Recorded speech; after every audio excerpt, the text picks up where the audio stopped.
আসসালামাইকুম। হ্যালো বন্ধুরা, আরও একটা নতুন অভিজ্ঞতার সাক্ষী হতে যাচ্ছি আর কি। আমার পিছনে দেখতে পাচ্ছেন ওই যে এই ঘরগালা, এই ঘরটার ভিতরে কাজ করবে এবং ঘরের নাম কি, ঘরের ভিতরে কি আছে, ঘরটা আসলেই কীরকম দেখতে, হ্যাঁ সমস্ত ডিটেলস এখনই শুরু করব।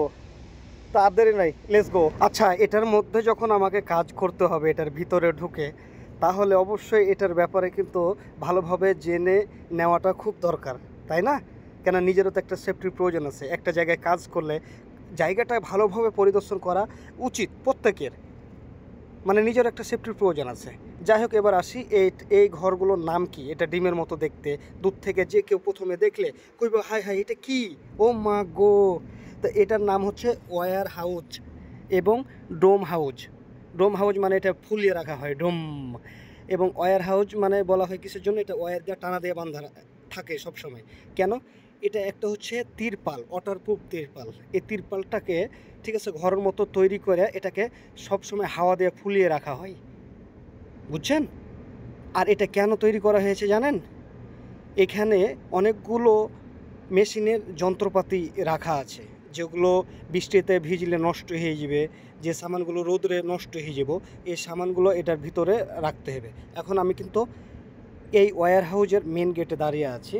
তা আমরা ভিতরে যাব, তার আগে একটু গেটের সামনেটা একটু ভালোভাবে দেখি, গেটের সামনে কি কি অবস্থা, কেমন কি আছে। ঠিক আছে, আমরা সর্বপ্রথমে যদি লক্ষ্য করি তাহলে কিছু কন্টেনার রাখা আছে, রোড আছে এবং পানির কুলার আছে। কেন, ভিতরে কাজ করলে গরম, পানির দরকার আছে। আর এবং সবসময় 24 ঘন্টা 2টা ফ্যান চলে। এখন আমি অলরেডি ভিতরে চলে আসলাম। ভিতরের অবস্থাটা তো দেখতে পাচ্ছেন। মেন গেট দিয়ে ঢুকলাম, ঢুকার সাথে সাথে অবশ্যই কানে ইয়ার ফ্লাগ দিতে হবে, কেন ভিতরে 2টা ফ্যানের সাউন্ড সবসময় আওয়াজ, এ কারণে অবশ্যই কানে ইয়ার ফ্লাগ দিয়ে কিন্তু ভিতরে কাজ করতে হবে। ঠিক আছে, এবার আসি আমরা ফ্লোরটা দেখি কীরকম চকচকা আছে কিনা। না হলে নিজের কাজের জন্য, নিজের সেফটির জন্য অবশ্যই নিচটাকে পরিষ্কার করে রাখতে হবে, যে কোনো সময় অ্যাক্সিডেন্ট হতে পারে। এবং আগুন লাগলে এখানে ফায়ার সার্ভিসের বোতল আছে, আগুন নেভাইতে পারবো। ঠিক আছে, এটা দেখতে পাচ্ছেন, এটা হচ্ছে একটা স্টোর। এই যে এখানে যেগুলো সামনে দেখতে পাচ্ছি, এগুলো হচ্ছে র্যাক। র্যাকের ওপরে বক্সগুলো রাখা আছে যন্ত্রপাতির। আর এই র্যাকগুলোতে ওয়েট নেবে কতটুকু জানেন? 200 কেজি ওয়েট নিব, তার মানে 2 টন। 1000 কেজিতে 1 টন, 2000 কেজিতে 2 টন ওয়েট নিবে, এর বেশি দেওয়া যাবে না। এবার তিরপালের ব্যাপারে একটু কথা বলি। এই তিরপালটা হচ্ছে কি জানেন? ওয়াটারপ্রুফ। মানে ওয়াটারপ্রুফ বলতে কি বোঝায়? এগুলা মানে বৃষ্টিতে ঝড়ে এগুলা নষ্ট হবে না, বুঝছেন? যতই বৃষ্টি যতই ঝড় হোক, নষ্ট হওয়ার কোনো সম্ভাবনা নাই। আল্লাহর রহমতে এত সুন্দরভাবে তৈরি করা হয়েছে, এটা ঘরের মতন গোল করে।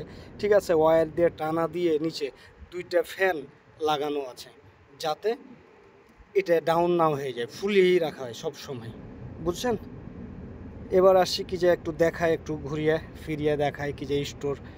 ঠিক আছে, এখানে সমস্ত ভারী ভারী মেশিনের এখানে পার্টসগুলো রাখা হয়েছে। তো এই পার্টসগুলো রাখার দায়িত্ব হিসাবে, বুঝে নেওয়ার দায়িত্ব হিসাবে আমি কাজ করব এখানে। মাশাআল্লাহ, খুব ভালোই লাগছে কি যে নতুন অভিজ্ঞতা। ঠিক আছে, বাইরে থেকে যত সামান আসবে সে সামানগুলো আমি নিজে কাউন্ট করব, কাউন্ট করে করে র্যাকগুলোর ওপরে বক্সগুলোকে সাজিয়ে রাখবো। 4 ক্লিপে নিয়ে আসবে, এখানে আমার অতটা কষ্ট না, খালি মালগুলো আমাকে রিসিভ করতে হবে। এবার আসি এটার মধ্যে কতগুলো ডোর আছে, ডোরগুলো দেখায়। এরকম কিন্তু দরজা আছে, কিন্তু টোটাল 3 পিচ আছে। আর মেন দরজা দিয়ে যখন ঢুকছিলাম ওইটা দিয়ে 4টা দরজা আছে, বুঝছেন? এগুলা ঠিক রুমের দরজার মতন, অনেক ইজি, খোলা উজি, লাগা উজি। খুব ভালো লাগলো আর কি ভিতরটা দেখতে। এর মাঝেই কিন্তু আমার আবার কাজ শুরু হয়ে গেছে। কিছু মাল আসছে, আমি এগুলা কাউন্টিং করছি, কত নম্বর বক্স কোন র্যাকে রাখলাম। ঠিক আছে, লোকেশানও দিতে হয় কিনা, অমুক লোকেশানে গেলে অমুক বক্সটা পাবো। ঠিক আছে, দেখতে দেখতে কাজ শুরু হয়ে গেছে, আমার দায়িত্ব শুরু হয়ে গেছে, বুঝছেন? তো এই ছিল নতুন একটা অভিজ্ঞতা, নতুন একটা জায়গায় কাজ করাটা। ঠিক আছে, এবং ঘরের সম্বন্ধে জানলাম। হ্যাঁ, আসসালামু আলাইকুম।